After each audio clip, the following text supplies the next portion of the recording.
What are the most important fantasy football takeaways from the 6 games of Super Wildcard Weekend? It's time to break it down right here, right now, as we have your reactions for you here as we begin another week of Locked On Fantasy Football. Are Locked On Fantasy, your daily NFL fantasy podcast. Part of the Locked On Podcast Network. Your team every day.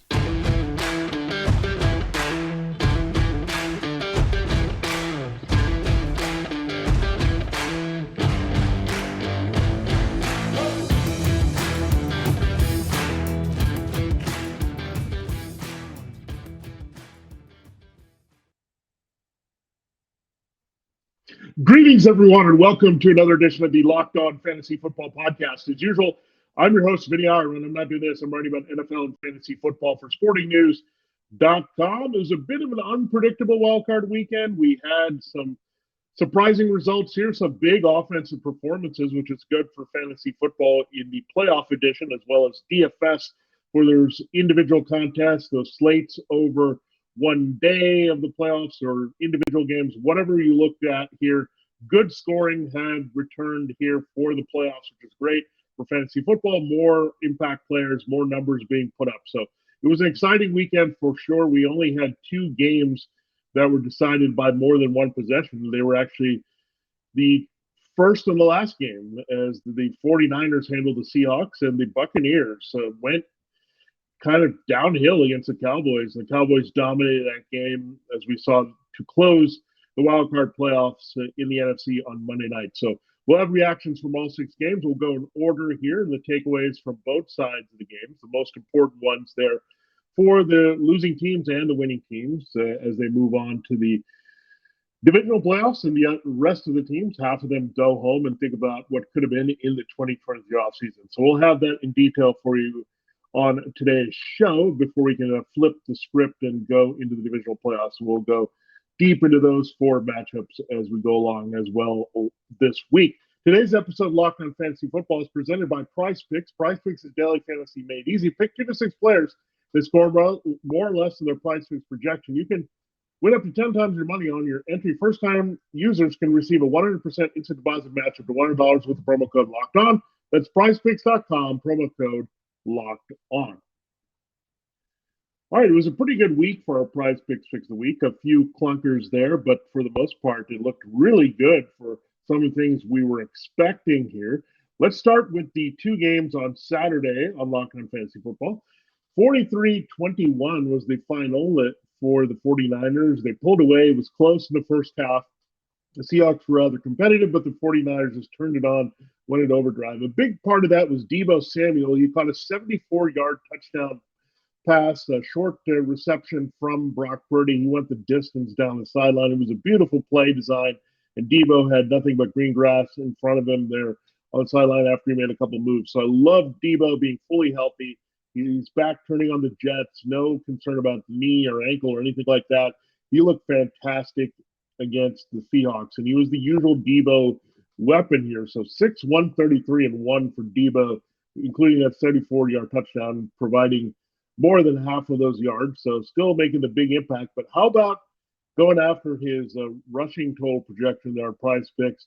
He just needed a little bit, 12.5 yards to go more, and then he hit it very easily here. A couple runs early, 3 rushes for 32 yards. So Deebo Samuel gets back to being Deebo Samuel. We really liked him there in this matchup, and it was a little quieter for George Kittle. They tried to take him away in the middle of the field and work on their weakness, the Seahawks did. So it was quiet for George Kittle. Brandon Ayuk had a modest game, but Deebo blows up along with Christian McCaffrey. So McCaffrey just went nuts in the second half. Elijah Mitchell also runs pretty well in this one. So not surprising. But again, when one player goes off like that, really 2, when you factor in Samuel and McCaffrey, it's going to limit what Ayuk and Kittle can do in the game. There's just not enough yardage to put up. I mean, sometimes there is, but someone's going to be sacrificed there. So it's hard to identify necessarily where they're going to go. But figure with a healthy Deebo, not getting a chance in that first Seahawks matchup at home to really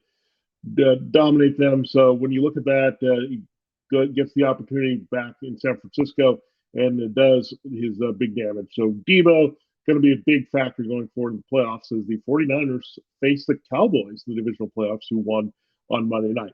The Seahawks will think about their long offseason, but one thing it looks for certain is Geno Smith is going to be back as a starting quarterback. And part of the indication is that the players like him and the receivers are connecting well with him. How about the game by DK Metcalf here?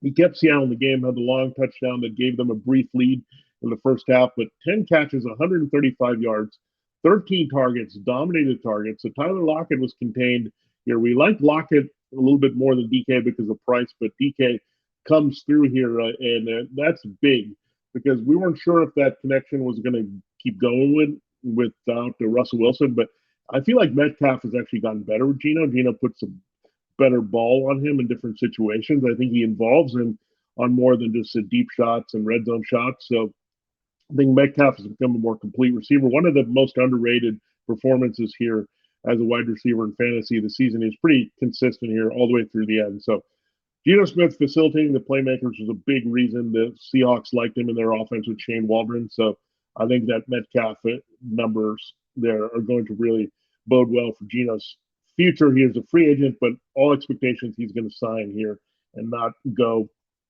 well, he's just too reasonable and cheap versus forcing the hand on a quarterback that they may not be able to get here, as they need more defensive help, and they got 2 first-rounders to do that in 2023.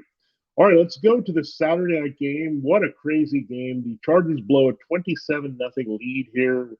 Chargers, the third biggest blown lead in NFL history. Some questions about Brandon Staley and that defense. Joe Lombardi, the offense didn't move things here. Let's look at the winning team, however. The Jaguars really did well by involving all their weapons to help Trevor Lawrence out of the slump. He had those 4 first-half interceptions. He comes back with 4 touchdown passes to lead the Jaguars to victory. So he was throwing into tight windows, and they got some picks, especially Asante Samuel Jr., but he kept being aggressive. His receivers just came through a little bit better. But how about the distribution of the ball here? Pretty well for the Jaguars. They also didn't give up on the run with Travis Etienne, so he breaks through for a 109-yard game, also gets involved enough there with touches in the passing game. So a little bit more Etienne in the passing game the past few weeks here, which was good for him, but complete performance, 121 yards from scrimmage. Didn't get a touchdown, but a nice game for Etienne overall. So they stuck with the run, got him the ball here. And how about all their newcomers here? Evan Ingram really got in the groove in the second half. He leads the team receiving here, 7 catches, 93 yards, and a touchdown. Christian Kirk, 8 for 78, 1. Zay Jones, 8 for 74, 1. Marvin Jones even scored. So what a distribution here by Trevor Lawrence. Make sure Ingram, Kirk, and the 2 Joneses score in the game. So I love the way Doug Peterson, Press Taylor are scheming up this offense, getting involved. So apparently you can feed all the mouths here and be successful, unlike the 49ers. And 49ers, I think, are just so dominant with their running game. But the problem with the 49ers in relation to the Jaguars is their defense is very good. The Jaguars' defense is not and can be pretty leaky. So that's going to lead to higher volume and more plays. And they have a lot of tempo as well, the Jaguars. So that helps. And the tempo really got them back in the game against the Chargers. And that defense, once Lawrence started throwing interceptions there. So big performance from Lawrence, but big way to look at this offense, the way it's evolved and really using the weapons well. So that's how you work free agency as an offensive team. Etienne essentially had a rookie season, so he was a newcomer, but Ingram, Kirk, and Zay Jones have been the outstanding pickups all season long, and that's why the Jaguars are in this position playing the Chiefs in the divisional playoffs. The Chargers won't be playing the Chiefs, and unfortunately, Mike Williams wasn't able to play. That was a big loss. They couldn't get anyone going. DeAndre Carter also hurt himself during the game, so they were down 2 key targets in this one for much of the game as they were trying to hold their lead against the Jaguars and then come back. Did not happen here. So you had a big game from Gerald Everett. He had a first season to remember in Los Angeles, kind of like Evan Ingram here. So similar trajectories here with their value. I think Ingram was more second half and big play base, while Everett was peppered in there along the way. But 6 catches, 109 yards, and a touchdown for Everett on 8 targets. So we'll see if they change coaching staffs, if they keep them around here with Joe Lombardi and Brandon Staley. But I figure Gerald Everett's going to be a key part of this offense when they go forward. Then they have Josh Palmer, and then they'll have Jalen Guyton back. But Everett definitely had a good year working as a key tight end in this offense for Justin Herbert. I don't think this offense is going to be as compressed next year as I would expect Jeremy Salyer, their tackle from Georgia to go on the other side, and you have Rashawn Slater returning a left tackle. That's going to help as well. So the blocking should improve. Zion Johnson should also be better in year 2. So you should open up the deep ball again. But let's hope Mike Williams is healthy now. But I think they'd like Palmer or Guyton or Carter, someone to emerge more consistently as that third target here, 2023 for Herbert. And the biggest disappointment there is Austin Eckler. We were excited about him in DFS. Somehow he gets only 13 touches in the game. Doesn't make any sense. They didn't want to run the ball when they had the lead, and it finally cost them. So you got to feed Eckler, one of your best players, and the Chargers failed to do that. So Eckler was a clunker. We just didn't see that coming. He was having such a big year. They just didn't get him involved there enough beyond the touchdown. So he still scored twice. That's Eckler. He still comes through here, but the yardage-wise game, I thought he could have had a much bigger game, and that did not come to fruition against the Jaguars. All right, there's a look at 2 of the games here of the 6. So we'll get into the games on Sunday afternoon, then we'll focus on Sunday night and Monday night there to close the show. So giving you takeaways for the winning and losing teams here in the wild card round of the playoffs. So up next, we'll look at the games between the Dolphins and Bills and the Giants and Vikings. Some interesting results there for sure. We told you at the top that this episode of Locked On Fantasy Football is brought to you by PrizePicks, our daily fantasy sponsor here on the show. And it's easy to get on PrizePicks. Again, we had a lot of fun playing PrizePicks. We hit on most of our selections there from our Friday show, our PrizePicks Pick of the Week. We'll have more for you in the divisional playoffs. So exciting stuff there. It's daily fantasy made easy. You're just making entries. You're not competing against other players. You're just looking for the player projections, and you just want to go more or less than the projections that are available there at PrizePicks. It's very easy to play. Just get in. You just pick 2 to 6 players, and they score more or less than their PrizePicks projection. You can win up to 10 times your money on any entry. No competing against other people, just you versus the projections available. PrizePicks offers projections on any sport that you watch. That's not just the NFL, but we know NBA and NHL are going on right now. Don't forget about college hoops. A lot of good stuff going on, golf and other sports as well that you can check out at prizepicks.com. Entries can be made in 60 seconds or less. It's that easy. You can expect safe and fast withdrawals from prizepicks.com. And it's currently operational in more than 30 states and Canada. It's easy to get in on PrizePicks. Download the PrizePicks app right now, wherever you get your apps there, and really get ready to play. It's a lot of fun. First-time users can receive a 100% instant deposit match of $100 with promo code Locked On. You can do that within the app or at PrizePicks.com. If you deposit $100, PrizePicks will give you $100. If you deposit $50, PrizePicks will give you $50. Don't forget to enter the promo code Locked On at checkout there for instant deposit match up to $100. Sign up now to play daily fantasy sports only at PrizePicks. This episode of Locked On Fantasy Football is brought to you by BetterHelp Therapy Online. Now, life doesn't come with a roadmap, and sometimes we can get lost, and sometimes we need some help to get back on track, get into the right direction, and know where we're going in the best way possible. Therapists are trained to help you figure out that. They're kind of your GPS to get back on track. They can figure out the cause of challenging emotions and learn productive coping skills to get your life there where it needs to be. That makes therapy the closest thing to a guided tour of a complex engine called you. And that's your brain. You can unclog it and get going and go down a straight path. BetterHelp has connected more than 3 million people with licensed therapists. It's convenient, secure, and accessible anywhere, 100% online for you. Really, I cannot stress the importance of having therapy. I've had it personally for a while now, and I've gone at least once a month there to get my experience, and really it gets me unstuck. It gets me going where I want to. It empowers me. Anything that I'm dealing with that is a little bit challenging, therapy has been there for me, and it can be there for you too, and you can benefit well. And looking at what you get from BetterHelp, it's going to get you on track the way you would like. Everyone deserves to feel their best. BetterHelp makes it easy to get started. As the world's largest therapy service, they've matched millions of people with professionally licensed and vetted therapists. Available 100% online. It's all the benefits of in-person therapy, plus it's more convenient, more accessible, and more affordable. Just fill out a brief questionnaire to match with a therapist. If things aren't clicking, you can easily switch to a new therapist anytime. It could be simpler. No waiting rooms, no traffic, no endless searching for the right therapist. Get unstuck, get back in the right direction with BetterHelp. Learn more and save 10% off your first month at betterhelp.com/lockedon. That's BetterHelp, help, H-E-L-P, betterhelp.com/lockedon.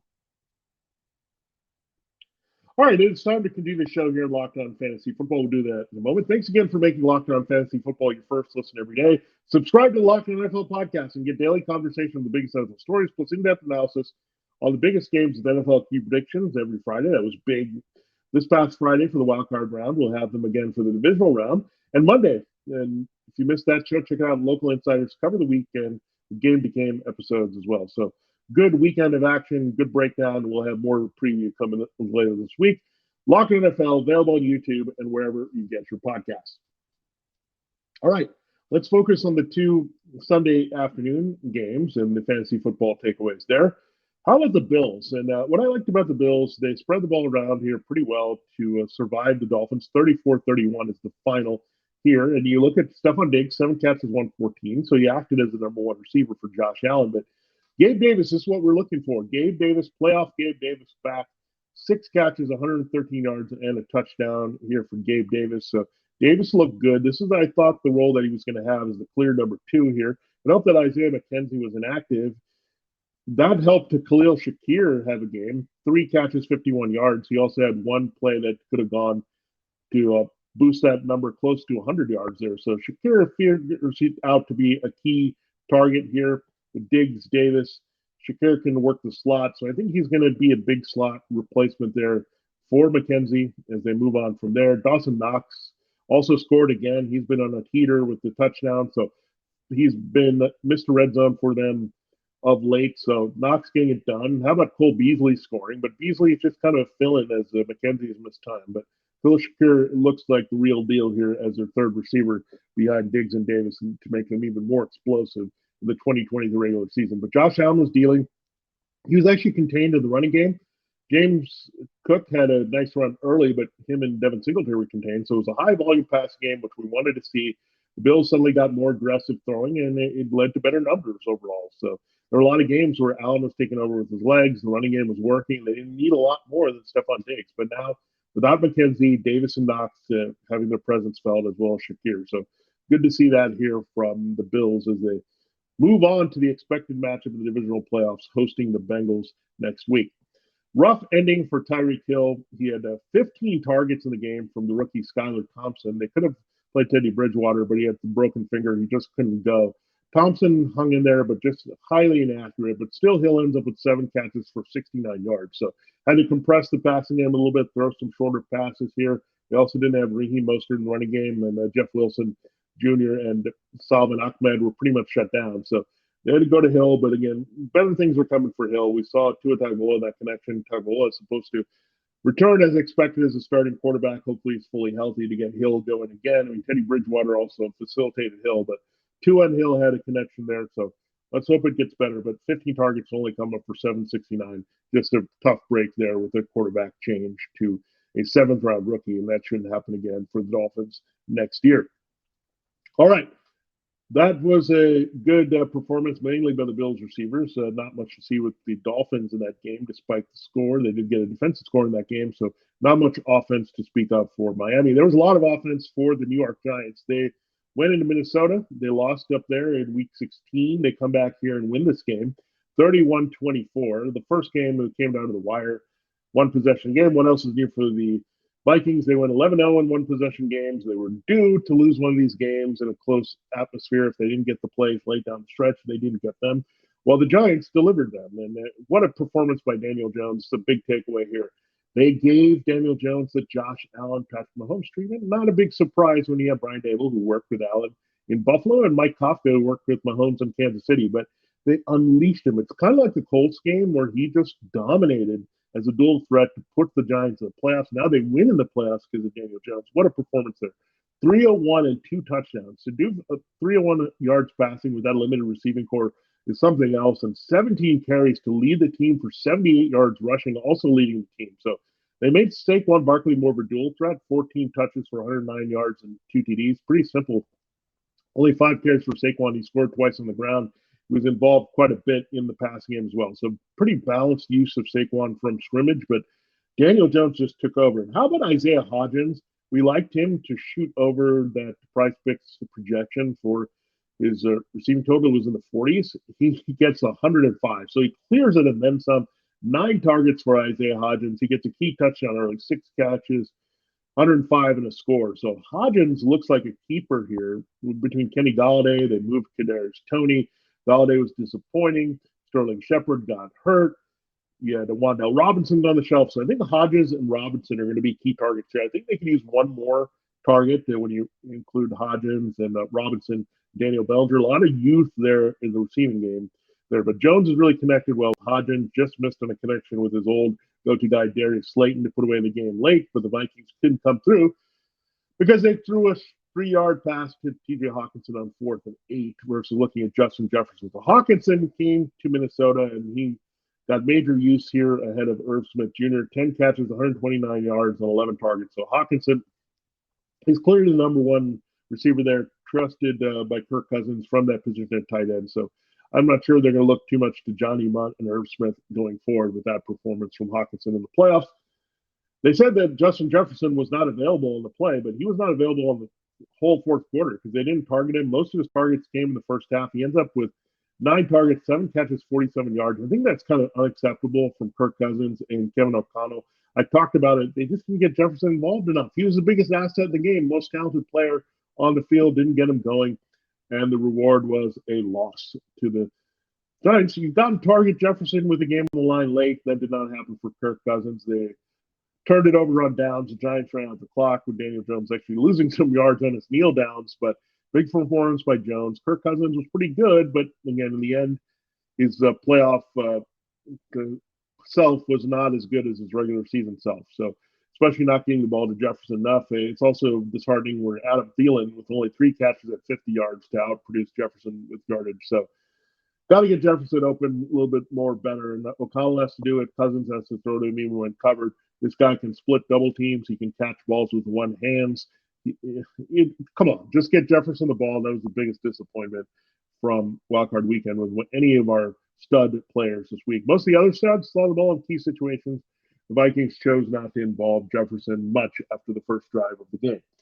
Dalvin Cook, disappointing season. I know he finished as a solid RB1, and part of it was some scoring, but he just wasn't all that impressive. Overall, this Vikings running game was not what we expected to be consistent here, even with better offensive line play. So 15 carries, 60 yards, just a meh performance from Dalvin Cook. So I don't know. I've dropped Dalvin Cook more to RB2. I think he's going to hit a wall a little bit with the volume. He didn't fit this power running scheme as well as he did the zone blocking scheme. So a little bit concerned going forward here for Dalvin Cook and that he won't have the same return on investment here. So something to look at. But Jefferson, Cook, your 2 best offensive players, get bottled up. That's usually going to mean a loss, and that's what happened for the Vikings. All right, we will get into the 2 night games, Sunday night and Monday night, to close the show here. The reactions from a fantasy football perspective from a wild card weekend here on the show. Before we do that, I got to tell you about an exciting new game. It's a good time to play playoff fantasy here, but there's a different way to get in on fantasy action there. I'm really geeked out by our new partner and sponsor of today's episode. It's the mobile game Ultimate Football GM. Ever dreamed of becoming an NFL GM and managing a football franchise? Well, your dream can come true, and this game is definitely for you. Manage every strategic aspect of your team, play through the season, and head your team to glory. You're responsible for hiring the right coaches and coordinators, training players, making draft picks, navigating your franchise through free agency and draft, and all the ups and downs of the season. All this in challenging, realistic game world. Ultimate Football GM is completely free and playable offline. Play on the go as you want and when you want to. It's really fun, and you can get in with your friends here. Another way to trash talk and play fantasy football. So good stuff all around that you can look at here for a different way of playing, and we really like that here. So check it out. Ultimate GM is the game for you here. So it is going to be a lot of fun. You can trash talk your friends and really put your knowledge to the test of salary cap and building a team and see the season play out there for you. So check it out. It's easy to get in. Locked On Fantasy Football listeners can get 100% free boost to their franchise when using the promo code Locked On. The game store, that's Locked On in all caps. So make sure to check it out today. That's Ultimate Football GM. Just go to ultimate-gm.com or look it up in the app stores. That's ultimate-gm.com. Ultimate Football GM. Start your dynasty today. All right, it is time to close the show here on Locked On Fantasy Football on a Tuesday. So we'll do that for you and break things down. And we're so excited that you joined us here in the show. So good stuff all around here for Locked On Fantasy Football. Let's get into the final two games. Not much to say here about the Bengals and Ravens game. The difference is a Sam Hubbard fumble return touchdown at the goal line. Tyler Huntley couldn't hold on to the ball. The ball falls out, and Hubbard takes the distance the entire rest of the way, 98 yards. So 24-17, that's the difference here. So not a lot of offense. Joe Burrow gets a rushing touchdown, a passing touchdown here. Jamar Chase, 9 catches, 84 yards, and a touchdown on 12 targets. So they didn't get too crazy here. Threw the balls that were there. The Bengals defense played well enough. So not a high volume from Burrow at all. I think that will change when they face the Bills and Josh Allen in the divisional round, but pretty solid game from him. The takeaway from the Ravens, what a performance by JK Dobbins, 13 carries, 62 yards, 4 catches, 31 yards, and a TD. So 17 touches for 93 yards in a key game for Dobbins. He looked fully healthy here. So Dobbins is going to have a lot of borderline RB1, RB2 appeal next year. We'll see if they keep Greg Roman in the offense. There's a lot of rumblings of that. They did try to treat Tyler Huntley like Lamar Jackson with 9 rushes for 54 yards, but overall, we're looking at this situation there for the Ravens. They tried to recreate the offense without Lamar. Lamar didn't want to risk further injury to the knee here, so he didn't play. So we'll see. Lamar Jackson, will they re-sign him? Is Greg Roman going to be back? But Dobbins definitely proved it should be a big part of this offense. We know that they also didn't have Rashad Bateman and Devin Duvernay to help Mark Andrews down the stretch. Demarcus Robinson did score a long touchdown in this one, but there's a lot of things that the Ravens need to think about going forward. But Dobbins looks like a keeper. We had a good offensive line upgrade there with Tyler Linderbaum. So they're definitely looking good as a running team. Now, the question is, does Jackson incorporate himself back into that? Do they keep this run-heavy rushing attack style with Greg Roman? All kinds of things to watch out for the Ravens in the long off season. Finally, Monday Night Football, the Cowboys poured it on here. The joke early was Brett Maher missing those extra points. He missed 4 consecutive attempts here, but that didn't matter in the end. This game could have been a lot worse. He would have ended up 35-14 if he had made the rest of them. He still makes 1 late to get his confidence there. On the 5th touchdown produced by Dak Prescott, what a night for Dak. 305 and 4, just destroyed this Bucs secondary. They just couldn't figure it out. They didn't put pressure on him. Dak got rid of his interception streak, so that ended. He also had a great naked bootleg touchdown on the 4th down early to make it 12-0. 7 carries, 24 yards of touchdowns. So an element that we didn't see consistently in the regular season from Dak. He showed that as well. So Dak, what a performance. 5 combined TDs for Dak to make sure the Cowboys didn't lose to the Buccaneers. And 31-14, and they just put this game away pretty early. They were up 18-0 in this one, as well as 24-0. So it was pretty much over then. They clawed back into it a little bit with the 1 touchdown, make it 24-6. But then the Cowboys answered again. So great performance by Dak. Great game plan by Kellen Moore, spreading the ball around here. Let's look at the numbers for the receivers. Dalton Schultz may be back in the mix. They did have a big play from Jake Ferguson down the sideline as well. But Dalton Schultz, it was presumed that he's not going to be there playing on the franchise tag, but a big performance from him in the playoffs. Might reconsider that. 8 targets, catches 7 for 95 yards, and 2 pretty touchdowns there, where one was an ill-fated throw I thought could be intercepted by Dak. It was a second touchdown, but he caught it. The other one was Dak moving the Bucs defenders with his eyes and then throwing a laser downfield just outside the red zone, a 22-yard strike to Dalton Schultz. So amazing that 4 of these touchdowns came in the red zone. 1 came 2 yards outside the red zone there to Schultz. And Schultz might be a keeper. If he plays this well in the playoffs and can be a factor against the 49ers in the divisional round, they might have to figure out a way to keep him for 1 more year, maybe double franchise tag him. I think he wants to explore things. They do have the options with Ferguson and Peyton Hendershot, so we'll see what they do. But big performance here by Dalton Schultz in the playoffs. 466-1, good performance by CeeDee Lamb to get a touchdown, make that 468-1. You have Michael Gallup 5, 45-1, so he scores as well. So the primary targets for Dak all score. Dalton with 2, Dalton Schultz, I should say, with 2, Lamb and Gallup with 1 each. So these guys became his trio of trusted receivers here. And how about the disparity between the running backs? 18 touches for 89 yards for Tony Pollard, 14 touches for 36 yards for Ezekiel Elliott. So we've seen this all season long. Elliott has been a touchdown-dependent player in the rushing attack. Pollard is their preferred choice in the passing game. We'll have to see. They have a scenario. I think if they can keep Tony Pollard, they'll do that.